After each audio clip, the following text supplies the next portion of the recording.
New momentum in Coventry? Maybe.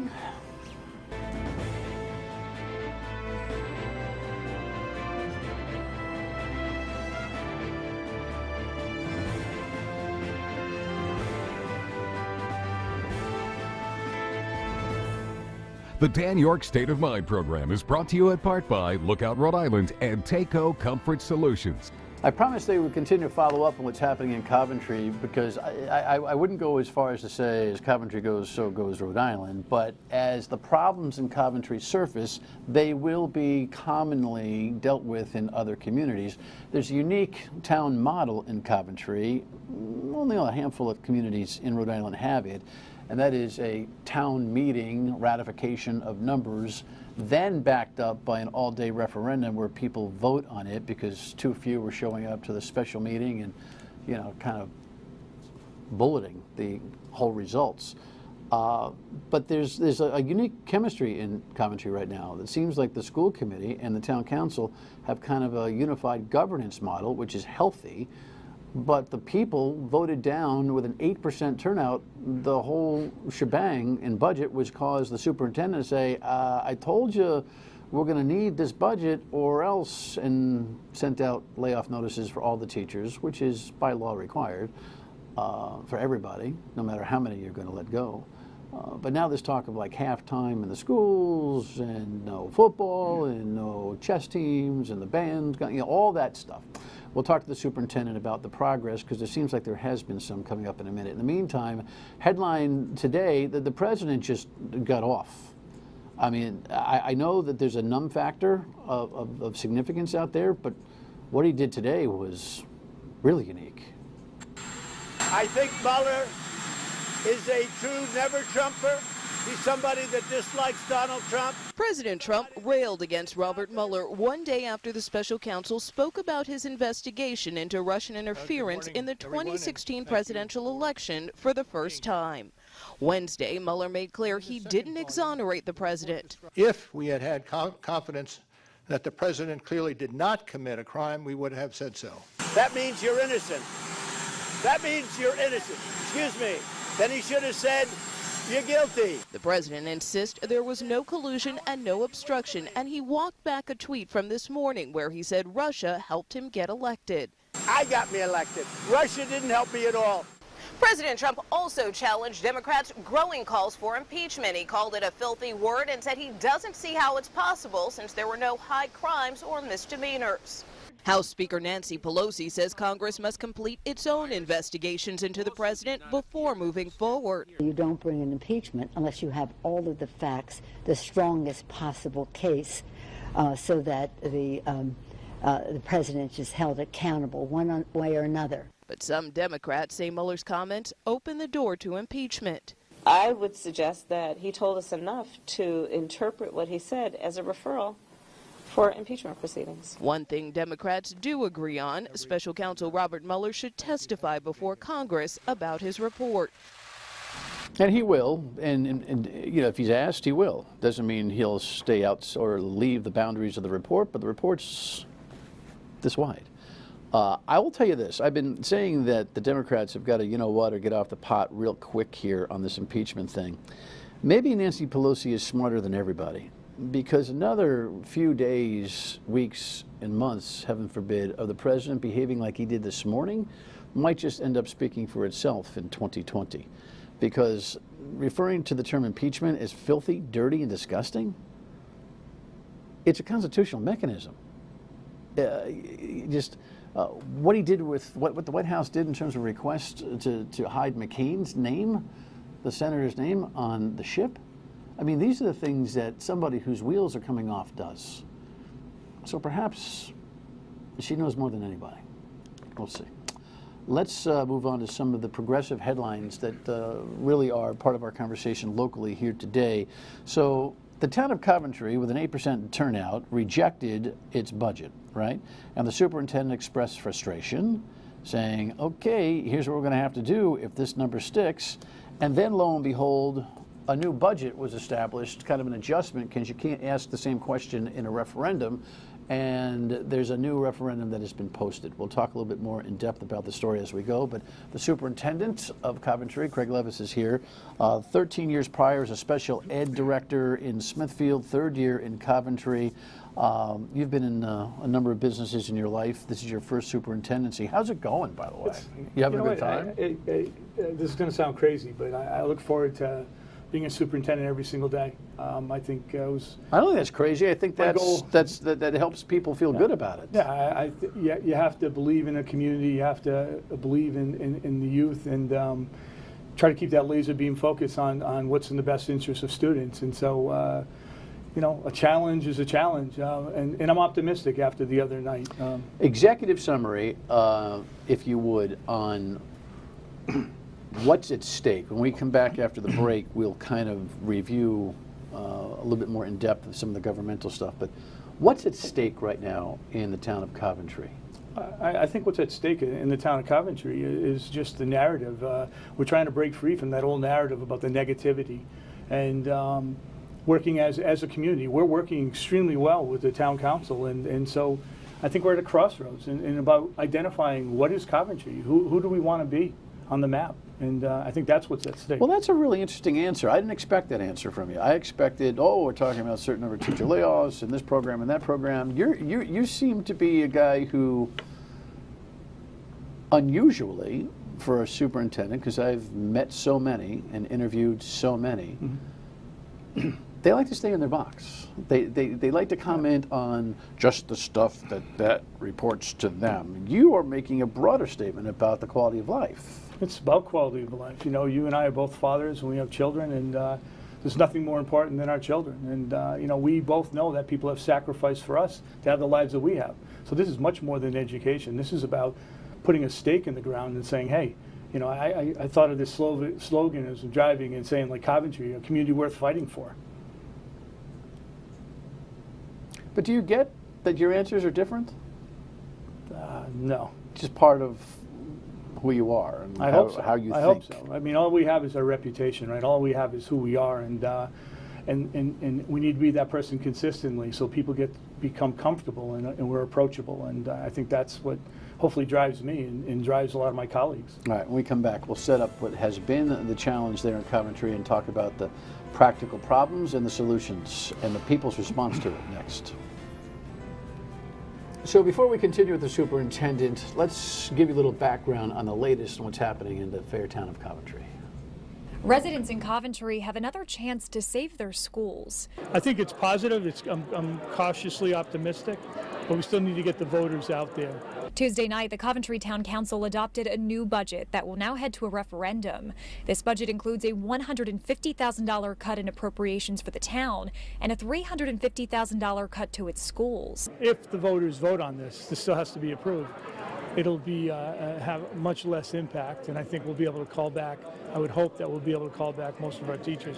When the original budget was rejected a couple weeks ago, 380 teachers in Coventry were handed layoff notices for next year. Then, during a school committee meeting last week, Superintendent Craig Levis outlined cuts to most of the district's sports programs and extracurriculars.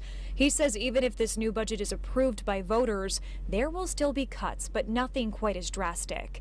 Interim Town Manager Ed Warzika says he and the Town Council believe this new budget is fair. I know it's a big increase over last year, but it's something that we don't have an option on. We have to do it. If this is approved, Coventry residents would see a 2.92% tax increase. So for the average home in town, which is about $217,000, Warzika says that's about $160 more a year.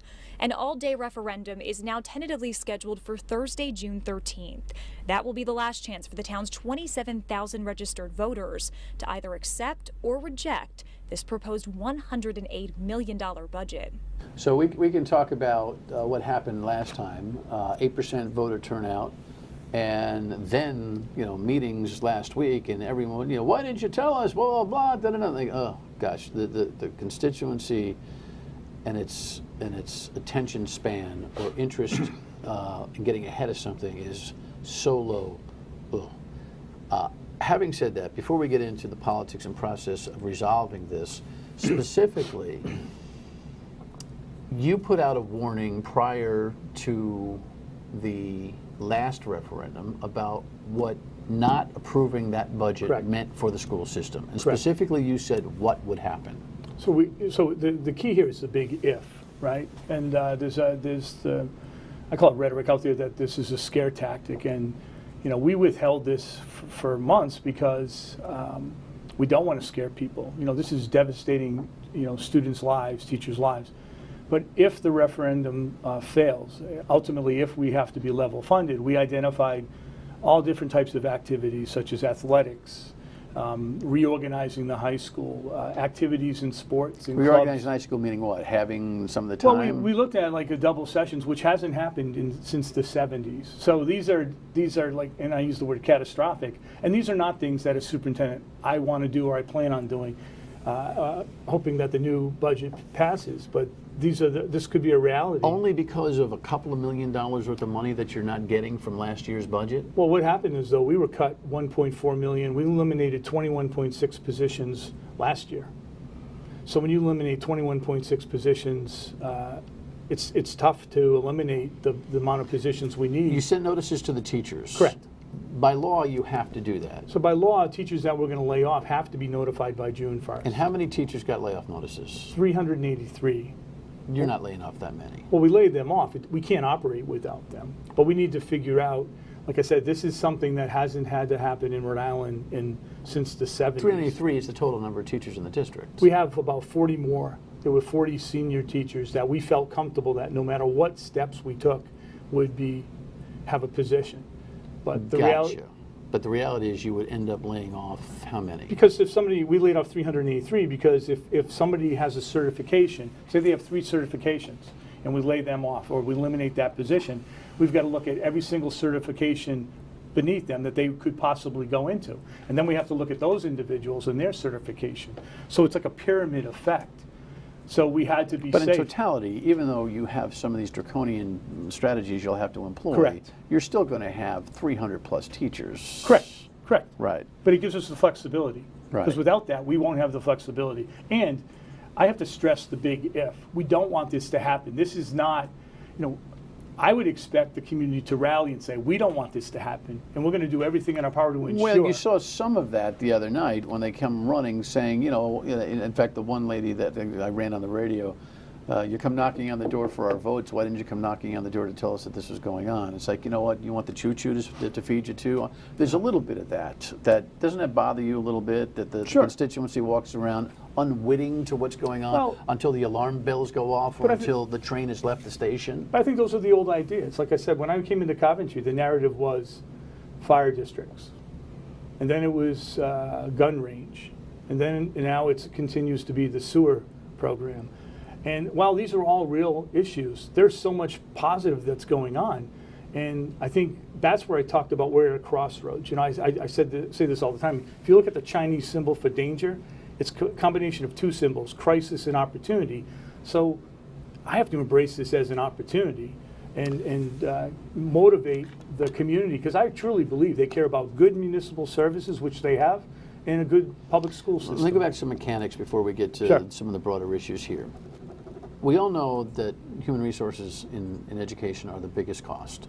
Correct. Your teachers are approximately what part of the budget? 70, 80%? Yeah, I would say just give it a few percentage, probably 83%. Big. 84%, all of our personnel. So the last contract that they got, I know that there was, there's this talk about 222 or whatever the numbers were. Right.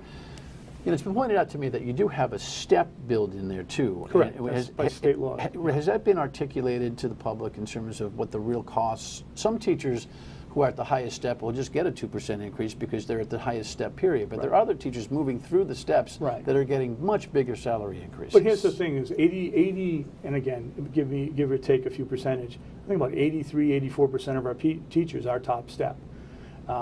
So they're just getting. That's a veteran crew. It is a veteran crew, and we have excellent teachers. One of the knocks that I get is that, you work too close. Like people, just like I said, they want the municipality and the schools to fight. They want me to fight with the union, and I think I shared this on your radio show. We have a great relationship, but it takes a lot of work. Teachers are our greatest resource, and I speak with the union president, Kelly Arenakis, every single day or text, even over the weekends, because it's that important for us to make sure that we're in the position that our teachers are able to do what they need to do. And we work, and we I think that's a great opportunity, a great relationship. It makes a difference. We've made a difference over the last couple of years. And that's what I experience. Well, all right, when we come back, this situation is very unique. It's not intergovernmental. It's between government and the people. We'll talk about it. Are we crying wolf on this? Absolutely not. If you look at our budget, we're already tight. Last year, we laid off 21.5 full-time employees, full-time equivalents. We made concessions last year. Unfortunately, as you know, many people get selective amnesia after the budget cycle goes away. So we come back into another tough budget year. We have no place to cut. And so now this year, we're looking at this budget, and we're going to have to make some draconian cuts if we get level funding. My effort was to inform people that things they didn't hear about, because they don't go to all the meetings, they feel that many times it's useless. The school committee is run by the Coventry Teachers Alliance. People did not know there's a $2 million salary increase this year, a $2 million salary increase next year. You're based on the package. A $1.5 million next year, and they're getting a bit fed up because it always happens. So the first voice there is Luke Murray, school committee member, who was here in this conversation last week, and that's John Assalone, who is a prominent real estate developer and longtime resident of Coventry, who puts out ads. We showed them to you last week. Here's an example of one of them. Messages to the Coventry taxpayers, and it's his own perspective, even though he suggested that he had no position on the last referendum. He certainly affected it with his own First Amendment self-funded effort in the local reminders and everywhere else, and he admits to having an influence there. He did say to me on last week's show that he was uncertain what kind of editorial opinion he would pay for in the next go-around if it happened. And of course the process, as we showed you last segment, will involve another referendum coming up in a week or so. June 13th, is that what it is? June 11th June will be 11th, the June financial 11th. town meeting, and June 13th will be the referendum. Yes, that's when they'll vote on the budget. But the dynamic is very interesting. This is somewhat unique. In Rhode Island, we have the Carullo Act, which allows school committees to sue town councils, and it's the most archaic, backwards thing I've ever seen. And I'm usually talking about it. In Warwick right now, they're at each other's throats about the budgets, and from town to town here, that's the case. You're explaining that there's kind of a symbiotic relationship between the two governing bodies and the union. Some would say, well, that's the problem. They're all in cahoots with each other. You know what? Spend some time on the details and what's acutely in front of us right now. But there is a big crevice between government in Coventry and the people in Coventry, on an apathy level, when only 8% of the people come out. Right. That editorial that Mr. Assalone put out kind of might have suppressed the vote, because he was saying, hey, listen, if you don't come out and vote, the thing doesn't get approved, we still operate with the same money, and most people have a no new tax expense mindset, certainly in a place like Coventry. Talk to me about that dichotomy. It's unique. It's unique when you have this kind of crisis. Generally doesn't happen that way. Right. So I think, but I have to stress, working together as a town council and school committee is work. It takes effort, right? It doesn't just happen. There's a lot of work that goes on. They have an interim town manager. We have an interim town manager, Mr. Ed Wazika, who's incredibly passionate and dedicated about the work. They have a great young finance director. The council wants to work with us. Our committee is unanimous in terms of work. What you're saying is it's not cahoots. It doesn't come by osmosis. It comes with good faith, hard negotiations and work. But talk to me about what you see, since you're a bigger perspective guy. Tell me about this. For instance, we have a problem in this country and in this region, and I think it's perfected in Coventry. Generational interest in funding the budgets, and specifically schools. Right. My kids are out. Right. I did my part. Right. And I got to say, I kind of feel like that's completely being disrespectful to a community. And I tell this story. I think I said a little bit. I don't want to get off on a tangent, which I can easily do. But my great grandfather lost his finger in the mill, 7 years old, working in Hebronville Mills. Right. He was a first grade dropout, and he just wanted his kids to be educated. His kids fought in World War II, right? Saw atrocities. Never talked about it. One came into a concentration camp, and the individuals in there didn't even know they were liberated. Another one, my Uncle George, 17 years old, and he basically said, if I didn't shoot the 17-year-old Germans, I'm going to be shot. Point is that people have sacrificed so much for us. Look at Memorial Day, and we're asking people who seem to have, as Mr. Murray said, amnesia. Invest in your community. Most of these people have had a great life because of Coventry. Their kids have gone through Coventry, you know. And I think people in Coventry, it seems like they feel like they're beaten down. Again, this is just my opinion as Craig Levis. We're trying to say you shouldn't be beaten down. We have incredible resources and opportunities to fight for, but I can't tell people how to vote. But I can tell them I think it's worth fighting for. Someone would use all of those examples of the great American experience to say, which is why you should be financially disciplined. And hold the line on my taxes.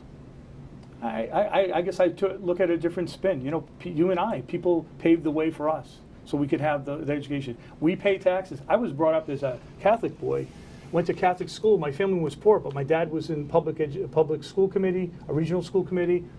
Those choices they make, right? And I feel like that needs to continue. Is there, down the road, this acute situation notwithstanding, correct, is there down the road more fiscal discipline that can be brought to the table? Definitely. In places like? So what I'll say is that I speak with the union president daily. We've talked about the contract, but that's where it ends on my part, because if we're a town, we support the municipal budget. We think it's a fair budget that's put forward. Our budget's a fair budget. It'll maintain and continue to allow us to thrive with some cuts. That we know that when we come back to the table and we need to reopen or take a look at things, I think that's something that, you know, I'll be willing to talk to when it's as a town, because there's multiple contracts. What are you doing, real quick, we only got 45 seconds, what are you doing to communicate, other than thank you for this appearance, without looking like you're biasing a referendum? It's a very, it's Correct. a tough needle to thread. What are you doing to get the word out on what's at stake? So I think it's not so much what I'm doing, we're going to be consistent, but I think what we see now, there's this grassroots swelling of people who woke up. For whatever reason. But I'm gonna go with that. There's meetings coming up. I see them posted. They're going to go door to door canvassing, something that should have taken place before. But I'm excited about it. I think that the. Are you a betting guy? What kind of voter turnout is going to happen? I'm not here? I've never really won much betting, but I'm expecting that, you know, that negative voice will always be there. I'm expecting that positive voice is going to just trump that negative voice. All right. Pardon the pun. Appreciate your transparency and your candor and your approach. Good luck with this whole thing. Appreciate the opportunity. You bet. Final word and we come back. Stay with us. I hope the refreshing tone that the Superintendent of Coventry presents has an effect on the way people think about this next referendum. I've never been one to say just, you know, blindly go ahead and vote for new budgets. I mean, that's not me.